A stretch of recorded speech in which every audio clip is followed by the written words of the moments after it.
Hi guys, and welcome back to Lasting Peace, and welcome to my kitchen. I'm not sure we've actually done a video in here before, but this is it. It's evening here. It's actually only about 6:30, but believe it or not, it is dark outside and we haven't even gone back with our clocks. So there's better light in here than in the room where I usually would shoot this video. So I want to talk to you today about faith and fear. And if you communicate with me at all via email, you've probably heard me talking about this a lot lately because it's something God's working through with me. I actually overheard in a sermon by Pastor Stephen Furtick. He said, he asked, what do faith and fear have in common? And they seem like opposites. They seem completely antithetical, but there's one thing that they have in common, which is the key to living a triumphant Christian life, and that is faith and fear have focus in common.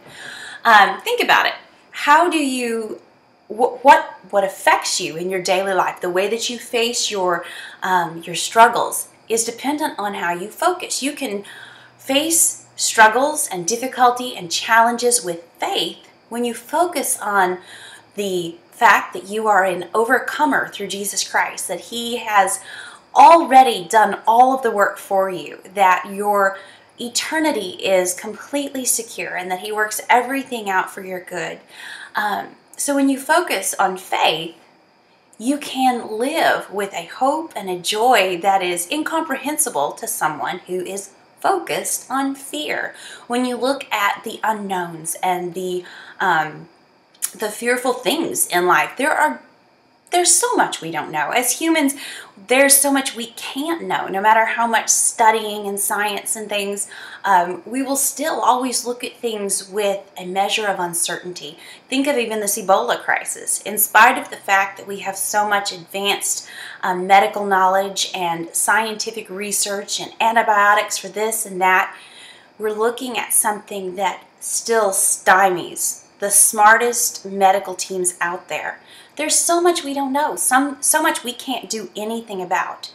But if we face something like this by focusing on faith, remembering who is the author and perfecter of our faith, we will look forward with joy and hope and confidence. But if we look at things with fear, if we focus on the unknowns and the tragedies, then we will dissolve into fear, honestly, and be completely incapacitated and unable to help and reach and nurture and care for those who really need it in this time of crisis. I think this actually relates very well to someone dealing with an eating disorder. I know it does for me in retrospect. If I were to focus on my faith and who my faith is in, I could make it. And that was when I was able to start taking baby steps away from compulsive exercise or restrictive eating. But if I focused on the fear, the things that I didn't know, what would happen if I ate this or what would happen if I didn't exercise, then I was incapacitated and unable to pursue recovery. So I'm curious, what do you think about this? Does your attitude about the future depend on your focus, whether you focus on faith or on fear? And as I've been kind of, cogitating over this principle, the verse that comes to mind that I think supports this beautifully is Isaiah 26:3. And it says, "You will keep him in perfect peace, whose mind is stayed on you, because he trusts in you." And all of us want peace. All of us want to be able to look toward the future with confidence and hope and a sense of security.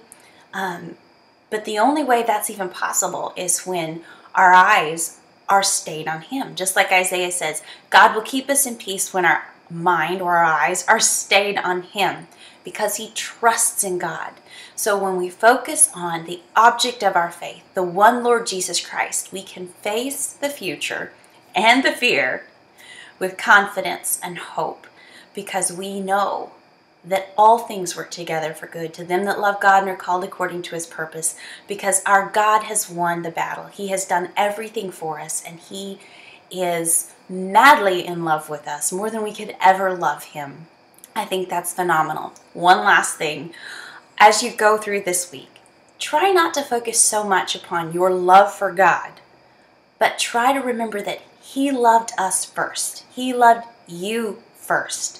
That, I think, at least for me, greatly increases my faith. Talk to you next week.